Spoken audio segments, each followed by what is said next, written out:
She was born beneath a roof that never saw daylight. The locals said the house had been built wrong.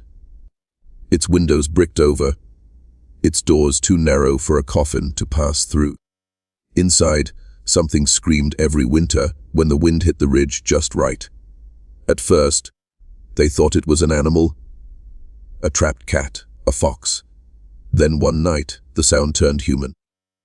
They said her mother died giving birth to her, though no one ever saw a body. The midwife left before sunrise. Pale as the snow outside, she told her husband never to speak of what she'd witnessed. The blood, the smell of rot. The way the child came out with her eyes already open, staring like she knew every sin committed in that house. Her name was Ruth, but the man who raised her never called her that. He called her wife, by the time she could walk. She followed him through the woods like a shadow. He'd take her to the creek, hold her head under just long enough to make her gasp, and tell her it was baptism. Clean blood must be tested.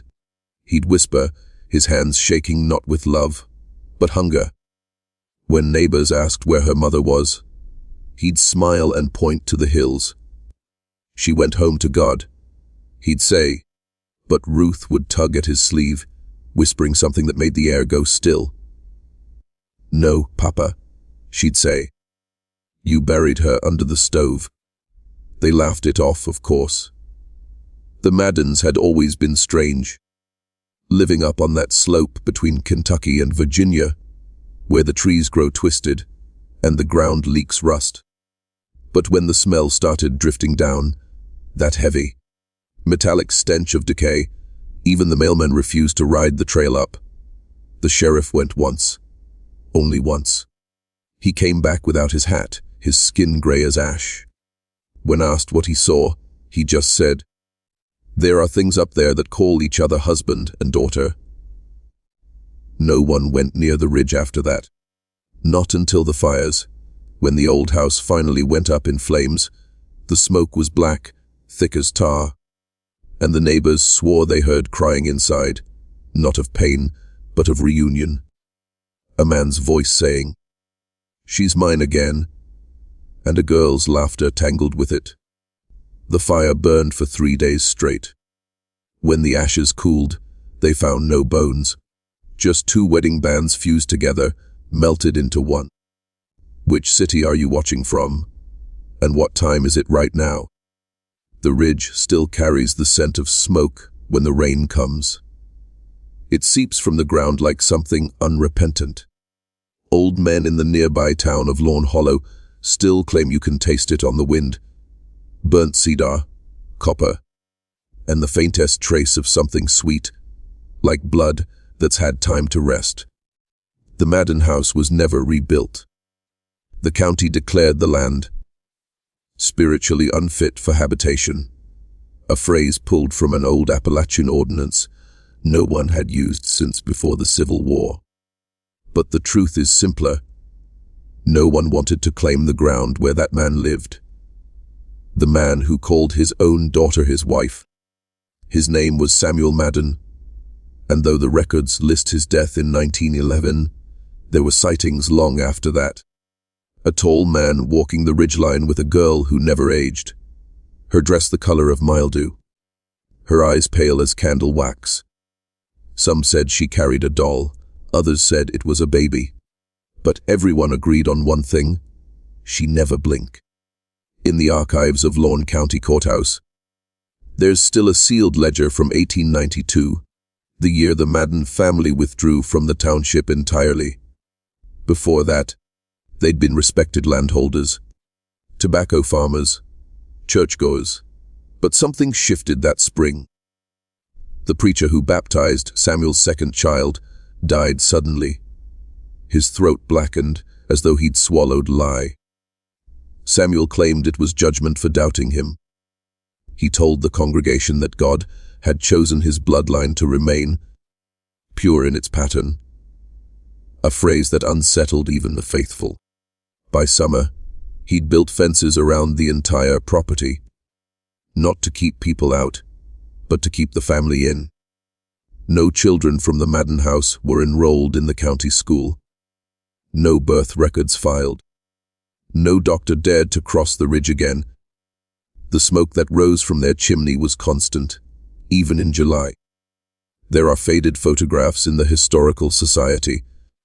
One of them shows Ruth at maybe 12 years old, standing barefoot in a field, her hair cut blunt and uneven. Behind her, Samuel stands with his hand on her shoulder, smiling that thin, private smile that doesn't touch the eyes. On the back of the photo, someone wrote in pencil, Mr. and Mrs. Madden, 1899. When the picture resurfaced decades later, archivists dismissed it as a labeling error. But the locals never did. They said Ruth wasn't his wife on paper. She was his wife in blood. That the child she bore him was his and hers, both father and son. And that the hills had started to echo with their voices long before the fire ever came. The town tried to forget the Maddens, but memory has its own gravity. Even when silence falls, it pulls. By the early 1900s, Lorne Hollow was already half abandoned. Its coal seams drying, its mines swallowing men whole. Folks said the earth itself was tired of being dug into. The few who stayed clung to superstition like it was scripture. They whispered that the ridge where the Maddens lived was hollow beneath, a sink of roots and bones where the blood of kin soaked too deep to wash away. A traveling doctor once tried to visit. His name was Elias Crane, a man of science, not faith. He went up with medicine for a fever outbreak, taking a mule and a pack of quinine. When he didn't return, the sheriff followed his trail halfway up the mountain. There, tied to a tree, he found the mule. The saddle was empty. The leather reins had been chewed through, not by an animal, but by teeth. Weeks later, Samuel Madden came down from the ridge, barefoot and calm. He carried a bundle wrapped in linen and asked the blacksmith to melt down the buttons inside. "Doctor's things," he said. The blacksmith opened it when Samuel left. Inside wasn't metal, but molars, 12 of them, small and human, some with gold caps. That was the last time anyone saw Samuel in town. But Ruth, she was seen often, at the edge of the woods, at the creek, standing barefoot on the stones, whispering into the water. The children who caught glimpses said she was talking to someone beneath the surface. A baby, one of them claimed, but it's older than she is. By 13, she was pregnant. The midwife who'd once sworn never to return was called again by force. Brought up the ridge at night by 2 of Samuel's brothers. They gave her a lantern, but it was blown out before they reached the cabin. "No light where purity works," one of them said. When she came back down the mountain, her hands were shaking so badly, she couldn't hold her own shawl. The child, she said, was born wrong. Its eyes had the shape of his. She refused to elaborate. She burned her own medical ledger that night and left town before dawn. Months passed before a second birth cry was heard. And this time, there were 2 voices, one wailing, one laughing. Ruth was never seen outside again. By the next winter, the smoke from the Madden chimney changed color, gray one day, green the next, then black for a week straight. When the mailman asked Samuel what he was burning, Samuel smiled and said, "Just what isn't needed anymore." But when the thaw came that spring, dogs started digging at the edge of the property. What they found wasn't bone. It was hair, long plaited, and tied at the end with a child's ribbon. The year the creek ran red, the town finally stopped pretending nothing was wrong. At first, they thought it was iron runoff from the mines upriver. The color of rust, they said. But when one of the mill workers followed the flow upstream, he found no ore, no pipe, no industrial waste. He found a pail, half buried in the mud, filled with clotted liquid that wasn't quite blood and wasn't quite water. The bucket bore the same mark that had once hung above the Madden barn, a carved M enclosed in a ring, the symbol Samuel used to brand his livestock, except the barn had long since collapsed, and the animals had gone feral years before. The preacher who led Sunday sermons in town called it a sign of judgment. But the older women in Lawn Hollow said otherwise. They said Ruth had finally found her voice, that the water carried her shame back to the people who ignored her cries. "The sins of the ridge don't stay buried," one of them whispered. "They roll downhill." By then, Samuel had locked himself away completely. He'd built a new structure behind the cabin, half buried in the hillside, a windowless building made of oak planks, slick with sap. The few who caught sight of it called it the Wum. No one knew what it was for, but sometimes, at night, the ground would hum, and faint singing could be heard, like a lullaby dragged through the throat of a dying thing.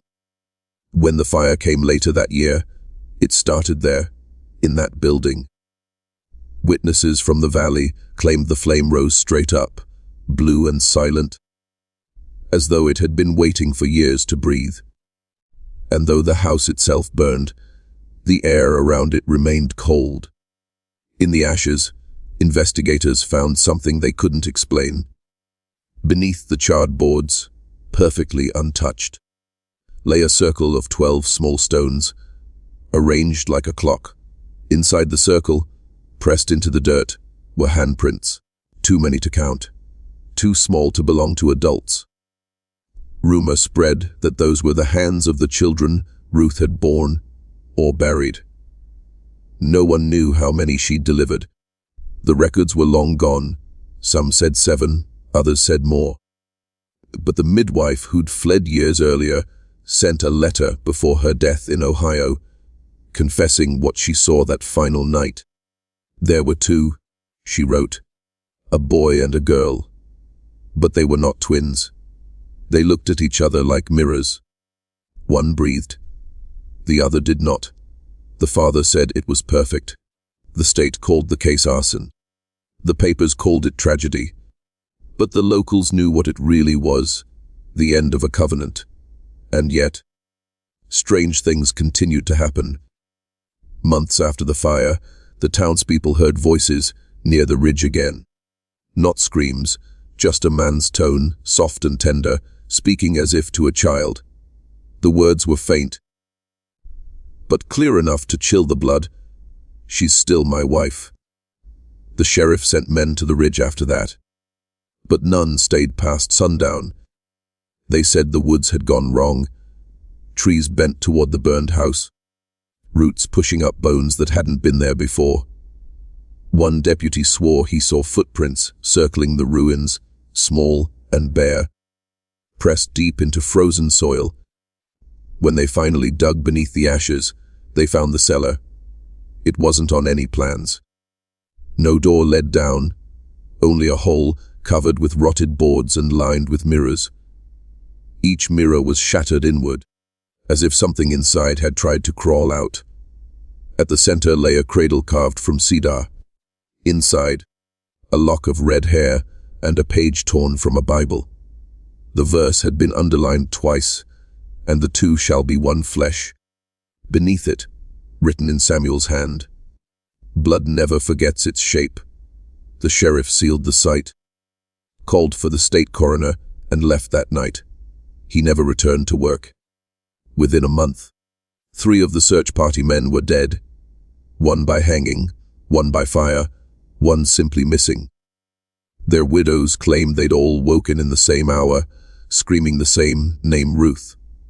By spring, the ridge was fenced off, the Madden property condemned. But locals still saw a girl wandering the woods at dusk. Her dress burned to the knees, her skin grey as ash. Sometimes she carried a candle, sometimes a baby's rattle. Always silent, always watching. In 1913, a photographer hiking through Lawn Hollow captured her form in the background of a landscape shot. The plate showed two figures, a man and a girl, hand in hand, facing away from the camera, standing exactly where the cellar once was. The man's head was bowed. The girl's was tilted toward him, as if listening. The photograph remains locked in the county archive. The curator refuses to display it. He says when you look long enough. The man turns his head. By the 1930s, Lawn Hollow was nearly erased from every official map. Coal companies had stripped its hills, floods had drowned its lower valley, and the ridge itself was marked uninhabitable terrain. But every few years, someone tried to settle there. They never stayed. The last attempt was a family from Ohio, the Graces, a husband, wife, and their young son. They bought the land cheap, built a small cabin on the ashes of the old foundation, and planted corn where the cellar had been. The boy, Thomas, was 9 when they arrived. By the following winter, he was drawing pictures of a man with no face and a woman with blackened hands. He said they came to his window every night, whispering through the cracks, telling him, "You've got our blood." At first his parents dismissed it as imagination. Then the mother began to hear a second voice in the house, low, calm, reciting scripture backwards. She found muddy footprints near her bedside, child-sized, though her son had been asleep. The dogs wouldn't go near the door. The husband brought in a priest from Pikeyville to bless the house. The priest stayed only one night. In the morning, he walked 10 miles down the mountain barefoot, muttering that he'd seen 2 souls woven wrong. He died a week later of fever, clutching a burned crucifix. When the county sheriff investigated, he found the Grace family gone. The cabin empty, the table set for 3. On the plates were teeth, small, yellowed, arranged in neat circles like offerings. The sheriff ordered the property sealed again, but by then, word had spread. A genealogist from Lexington, Professor Hale, heard the rumors and came to Lawn Hollow, searching for evidence of the original Madden line. He found it in an abandoned church ledger. According to the records, Ruth Madden gave birth to at least 6 children. 4 died before their first year. The 5th and 6th disappeared after the fire. Hale traced the baptism witnesses, 2 names, Elias Crane and Rebecca Grace, the same surname as the family who vanished decades later. He realized what it meant. The bloodline hadn't ended in the flames. It had moved, changed its name, started again. Locals said he left the archives that night shaking, muttering to himself, "The ridge just grows new roots." 3 months later, Professor Hale was found drowned in the same creek that had once run red.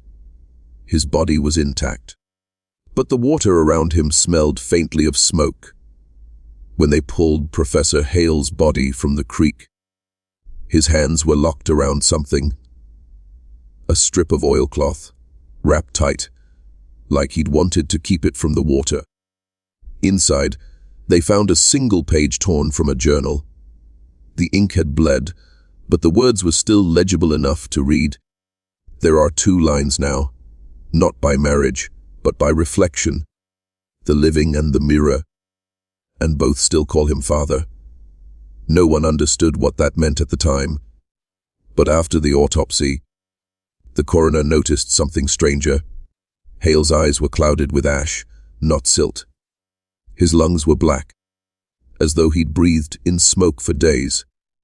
Except the sheriff swore there hadn't been a fire anywhere near the hollow for over 20 years. By the 1950s, stories of the ridge had turned into folklore, the kind passed down by truckers and miners, by families who refused to drive the back roads after dark. They said if you parked near the old fence and turned off your headlights, you'd see 2 figures walking the tree line. A tall man with a limp and a small girl carrying something in her arms. If you honked, they would stop. If you waited long enough, they would turn. No one who saw their faces ever spoke about it. In 1964, a survey team from the State Geological Office was sent to chart new mineral veins through Lorne Hollow. They found the ridge overgrown, but intact, the soil soft, the air unnaturally still. Beneath the brush, they uncovered a stone marker. It was engraved crudely, with letters almost erased by time. Ruth M. returned to her husband's hand. The men assumed it was a grave, but when they dug below, there was no coffin, only an empty space lined with broken mirrors, and at the very bottom, a heartbeat. Not a metaphor, they heard it. A steady, muffled rhythm deep under the earth, like something sleeping. The survey team left that night. Their report was filed, then buried under unverified anomaly. 2 of the men resigned before year's end. 1, years later, would tell his son what he heard after they fled the site. A whisper carried on the wind, soft as a breath through the trees. She's waking up. By the 1970s, Lorne Hollow was forgotten again. The last road washed out in a flood. The land became government property. Locals said it was cursed. But one family, the last known descendants of the Madden name, still received letters every year. No return address, always postmarked from Kentucky. Each one said the same thing. You left her there. She's still waiting. And then, in 1981, a child was born to that family. A girl. She was born with 2 different eyes, one brown, one pale gray, and a birthmark across her chest shaped like an M. They named her Clara, after her grandmother. But those who saw her as a baby said she didn't cry, not even once. She just stared, unblinking, as if she was listening to something the rest of them couldn't hear. Her father, David Madden, claimed she wouldn't sleep unless the lights were off and the house was silent. If a clock ticked, if the radio hummed, she'd begin to shake until he stopped the noise. When she was 2, she began waking at the same hour every night, 3:03 a.m., and pointing toward the forest behind their home, whispering, "She's walking again." At first, they thought it was night terrors, but the family dog, a large black hound, refused to go near the window after those nights. Once, David followed her gaze and saw movement in the tree line. A flicker of something white, shaped like a woman's dress, moving without sound. He told no one, not until years later, when Clara turned 7. Her teacher noticed she always drew the same picture, a woman holding hands with a child. Sometimes, the woman's face was blank. Sometimes, it was drawn with hollow eyes, but always, above them both, were the same words written in a child's neat script: "We are already one." David burned the drawings, but that night, he woke to find the same words scrawled across his bedroom mirror, written backward, as though from inside the glass. By her 12th year, Clara began speaking in her sleep. Her mother recorded it once. On the tape, her voice was layered, not 1, but 2 tones, overlapping, whispering in rhythm. He promised her forever. He didn't know forever breathes. Doctors said it was dissociative dreaming, but the specialists refused to return after the first visit. One said the air in her room felt pressurized, as though something unseen was watching from every corner. Then came the night the walls bled. It began as damp spots, dark red stains seeping from the cracks in the plaster. When David touched them, his fingertips came away with the same iron smell he remembered from childhood, the smell of the creek. He took his family and left that night, but they didn't get far. On the highway out of town, Clara began to scream. Not words, just one long, high sound that shattered the windshield and sent the car off the road. She survived. Her parents did not. When rescuers found the wreck, the girl was sitting calmly in the back seat, her eyes open, her hands folded in her lap. She was humming something low and ancient, a tune no one recognized. When asked later what happened, she said quietly, "He told me it was time to come home." And when the paramedic asked who he was, Clara smiled for the first time. "Feather," she said, then added, almost in a whisper, "But he's not dead anymore." They placed Clara in St. Bridget's Home for Girls, a quiet facility on the edge of the Blue Ridge. The nuns said she rarely spoke. She spent hours facing the wall, tracing invisible shapes with her finger, murmuring fragments of scripture she could not have known. Sometimes the lights would flicker when she did. One sister, the youngest of them, took pity on her. She began keeping a journal, small observations, little details. On the third night, she wrote, "When she prays, it's like the walls breathe." And on the seventh, "There's someone else in her voice." After a month, they found the girl's bed empty. But not empty, sunken, as though the mattress itself had been pressed from beneath. Her sheets were gone, her shoes missing. On the floor beside the bed lay only a mirror, face down, cracked clean through the center. When they turned it over, they saw something that made one of the sisters faint. The glass was warm, and in its reflection, Clara was still there, standing behind them, though the space was empty. The diocese sealed the records. The building was shuttered 2 years later, after reports of electrical surges, strange voices in the chapel, and the faint sound of a child's lullaby echoing from the vents. No one ever found Clara Madden. But every decade since, someone claims to see her, a pale girl on the road to Lawn Hollow, barefoot, her eyes 2 different colors. She carries a small wooden rattle and hums a song that bends the air. Those who hear it say it feels like memory, like something they should know but can't recall. And sometimes, when they look closer, they see she isn't alone. A man walks beside her, tall, bent, his hand resting gently on her shoulder, his skin ashen, his smile hollow. Together, they move through the mist like silhouettes cut from an older world. Locals say that's how the line continues, not through blood now, but through reflection. The living and the mirror, walking side by side, carrying a promise that refuses to die. The last time anyone entered the ruins of the Madden homestead, they found new carvings in the foundation stones, freshly cut, though no tools were present. It was the same mark that had appeared for generations. The ringed M burned deep into the rock, and beneath it, scratched in a trembling hand, the covenant holds. She has found her father. The air there is still wrong. Birds never land, and no roots grow where the cellar once was. At night, if you stand long enough, you can feel a pulse in the ground, slow, steady, patient, waiting, because the ridge never forgets its children. And some names are written too deep to die. The end.